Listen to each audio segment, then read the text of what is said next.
मुर्शिदाबाद में धीरे धीरे जिंदगी पटरी पर लौटने लगी है। वहां रहने वाले सभी लोग शांति की कामना कर रहे हैं, मगर वो काली रातें और खौफनाक दिन उनके जहन से नहीं हट रहा है।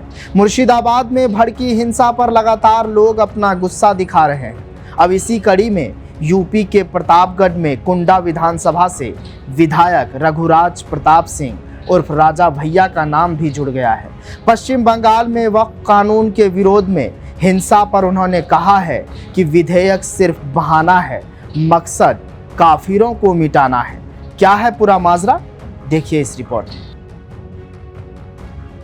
हत्या की साजिश, किडनैपिंग, लूट और घोटाले जैसे कई मामलों से जुड़ा है जिनका नाम, जेल से जिनका रहा है पुराना नाता। प्रतापगढ़ में सालों से सुनाई देती है जिस नाम की गूंज, वो है सियासत के बाहुबली राजा भैया। देश में बेशक राजे रजवाड़े और रियायतें खत्म हुए, सालों बीत चुके हो, लेकिन उत्तर प्रदेश के प्रतापगढ़ की जनता आज भी कुंवर रघुराज प्रताप सिंह अपना राजा मानकर पूजती है। इस इलाके में सिर्फ और सिर्फ राजा भैया और उनके परिवार की हुकूमत चलती है। अपनी दबंगई से उत्तर प्रदेश की राजनीति में अपनी एक खास जगह बनाने वाले राजा भैया का विवादों से चोली दामन का साथ रहा। कभी जेल के अंदर से तो कभी जेल के बाहर रहकर सियासत के इस बाहुबली ने राजनीति में अपना जबरदस्त सिक्का जमाया।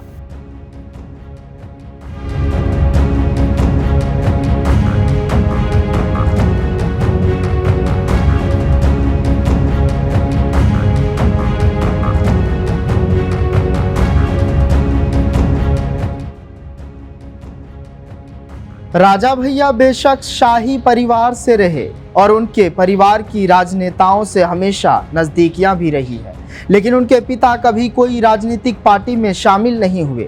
राजा भैया ने ही 1993 में परिवार से पहली बार राजनीति में कदम रखा, लेकिन राजा भैया मुर्शिदाबाद पर बयान देकर हिंदुओं को एक हिम्मत दिया है।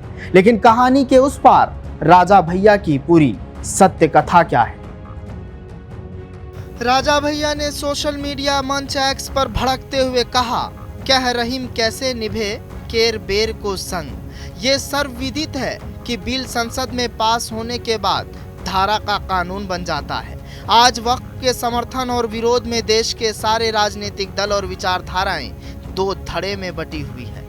पक्ष हो या विपक्ष, इतना तो सभी मानेंगे कि पश्चिम बंगाल के मुर्शिदाबाद में जिन पिता पुत्र की निर्मम हत्या की गई, जिनके घर दुकानें जलाई गई, लूटी गई, इतना ही नहीं जिन असंख्यक हिंदुओं को औरतों बच्चों की जान और अस्मिता बचाने के लिए अपना घर गांव छोड़कर पलायन करना पड़ा, उनका वक्फ संशोधन बिल से कोई लेना देना नहीं है। बिल के पास होने में उनकी कोई भूमिका नहीं है। उनको तो ये भी पता नहीं होगा कि ये वक्फ क्या बला है। मुर्शिदाबाद पर दहाड़े राजा भैया हिंदुओं को लेकर कह दी बड़ी बात। सीएम योगी ने उठाए थे भयंकर सवाल, राजा भैया करेंगे दंगाइयों का इलाज। क्या बंकर में घुसी ममता बनर्जी?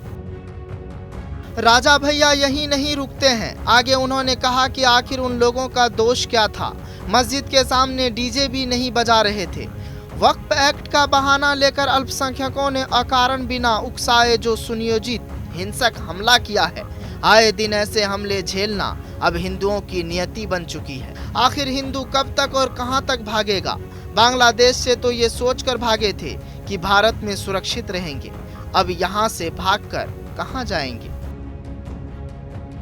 लिहाजा मुर्शिदाबाद हिंसा पर राजा भैया ने मारे गए हिंदुओं को लेकर कई तीखे सवाल उठा दिए हैं, क्योंकि आज मुर्शिदाबाद में लोग शांति की अपील कर रहे हैं और पुराने जख्म भरने की आस भी लगाए बैठे हैं। लेकिन सबसे बड़ा सवाल अभी जिंदा है, गम हमारा, इंतज़ार हमारा, तो इंसाफ की तारीख कब मुकर्रर होगी? फिलहाल इस कहानी में आज के लिए बस इतना ही।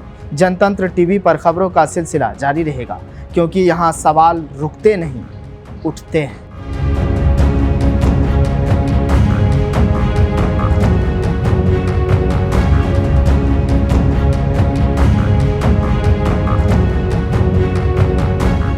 ब्यूरो रिपोर्ट, जनतंत्र टीवी।